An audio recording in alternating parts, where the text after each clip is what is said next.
Hey there, garden friends. It's Heather at Bush Poppy Farm. I am out at the farm, finally.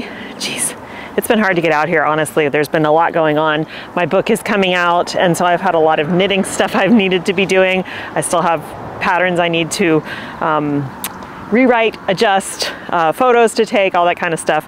But this has to start taking priority. So for today, I have just about an hour and 40 minutes, maybe 45 minutes of a window to try to get these hip boards on. Dylan drilled most of the pilot holes for those, at least on the west side, when we were out here as a family over the weekend. Mike got the purlin up. I will insert the footage here so you can see I did all of that on a time lapse. It was a beautiful day because it was very cloudy. The rain was coming in, so it was nice and cool and breezy and no direct sun to blind us. It was actually a really nice working day. Anyway, so right now I am going to try to get at least the west side hip boards attached, and then maybe drill the pilot holes on the east side, and if I'm lucky I might be able to get the boards done on that side as well.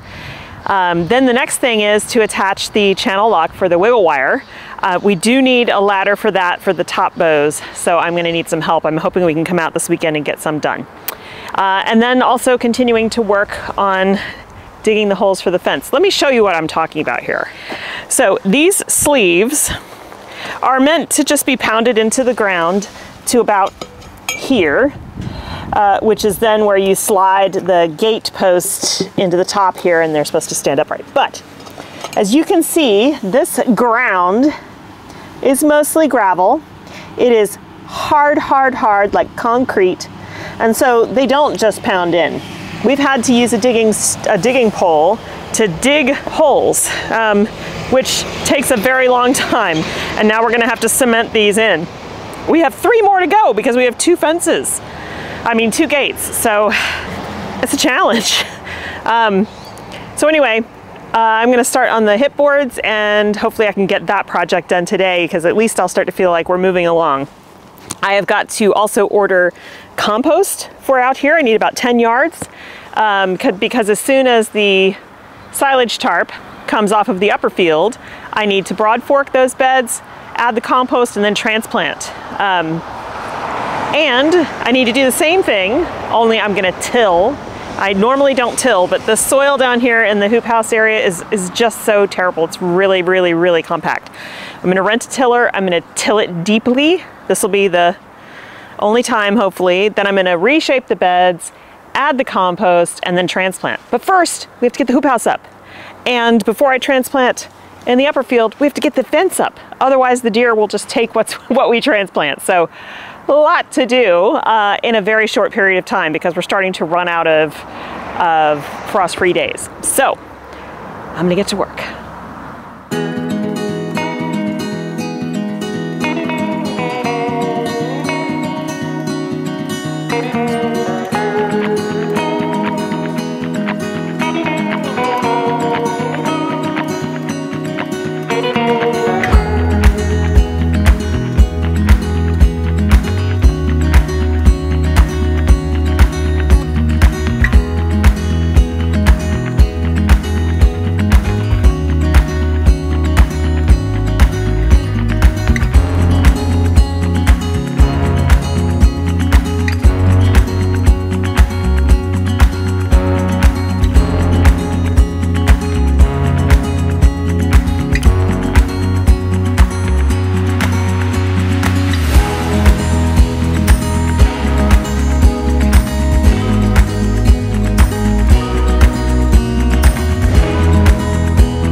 Actually went better than I expected it to go. I am tired, and it is time for me to go because I gotta go pick up Dylan.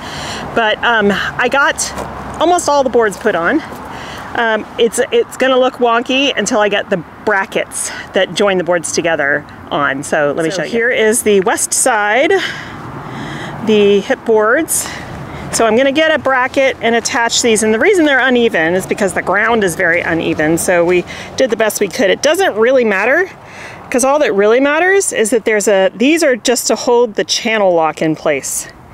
So as long as the channel lock has a straight line through here, which it will, it's all gonna be good. So this board only has one attachment point because of the way the bows work. So it is going to be joined here with a bracket and there with a bracket. Now down here is a different story. So you see the difference between these bows, right? That's because these bows came from an already used hoop house. And then we bent these other two bows. So they're both 20 feet wide, but they're just done differently. So in order to get this board on, we're gonna have to rig up something, a brace that will hold it in place at the depth that it needs to be in order to be a straight line connecting to here. So a little bit of engineering to do, but it'll happen. I did get those two holes dug or bored. Whew, that is hard work. You wouldn't think drilling a hole through metal with bits that are made for that would be hard, but it is. I couldn't do those two. I just couldn't get through. So then this side is the same thing. It just needs brackets to straighten it up, but it's all done. And none of it it's all just hand tightened. So once I get the brackets on, then I will tighten up the screws with, you know, a ratchet. So again, not meeting perfectly, but again, it doesn't matter because like I said, it just needs a line for the channel lock to go. And let me show you what that looks like since I keep talking about it. One-handed, but this is the channel lock. These are sandwiched together, but there's basically, oh, here's one you can see. So you see there's a channel here that gets attached to the base, the sideboards, the hip boards, and the first and last bow across the top. And then this is wiggle wire. And this is how you attach the plastic. So you put the plastic on top of the channel, and then you use the wiggle wire to push it into the channel and lock it in place. But I'll show you all that once we start working on that. That's actually the next step, because tomorrow I can come out here with the brackets and get the brackets on. However, I don't know if I'll be able to resolve the part of the last two bows, but what I can do is I can get the channel lock on as many of the boards as I've got already attached.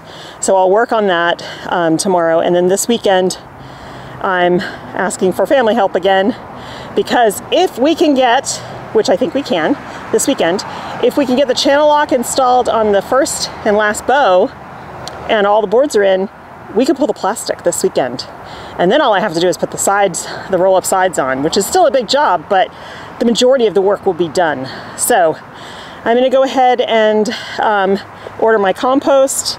I'm gonna go ahead and schedule my tiller for rent so I can come out and get these beds going, because if we can get the plastic pulled on this weekend, then I can start all of the bed prep next week. And that will be amazing. Still got to work on the fence, but baby steps. Earlier in today's video, I mentioned that my new book was coming out. I, a couple years ago, actually it was 2019, wrote my first book called Crafting the Resistance, and it's a knitting book. My second knitting book is coming out with co-author Donna Drakunis. It's called Goddess Knits. There are, I believe, 18 patterns in it. They are lace knit designs that we dreamed up that were inspired by different goddesses in the Celtic and Baltic pantheons. And so with the designs, you will also get custom artwork designed by Donna and stories about each of the goddesses that inspire the patterns. So I just wanted to give you a little sneak peek of these patterns. This is not all of them, just a few. I thought you might like this. The book is up for pre-sale right now, and it will be released next month. So if you're interested, the link for the pre-sale is in the description box below. We are also hosting, starting in October, 2 sock knit-alongs. There are 2 sock patterns in this book, and we're doing knit-alongs for them, that will include video instruction, the patterns, and hand-dyed yarns by Donna. So you want to check that out. I'll put a link to that below as well. And in the meantime, let's look at some of these designs. Not going to say a whole lot, but look how gorgeous.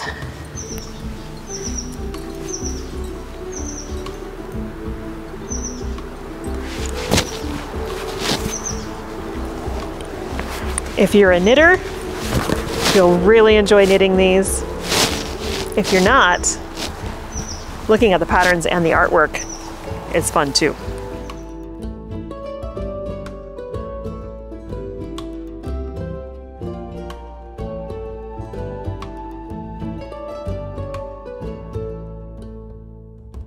It's not just shawls.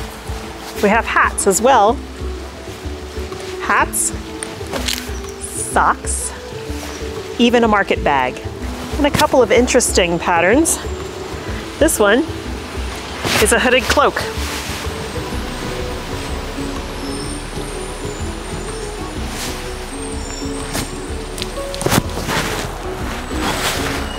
And this one is a hooded scarf.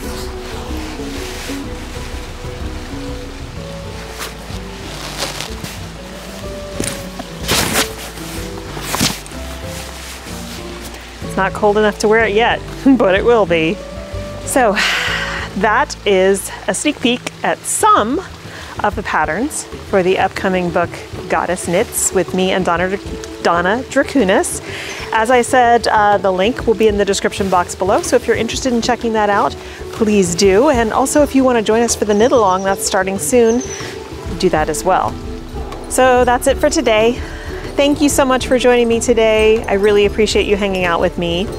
I hope you have a wonderful time in your garden. Remember to subscribe if you haven't already, and give this video a like if you liked it. I will see you in the next video. Bye.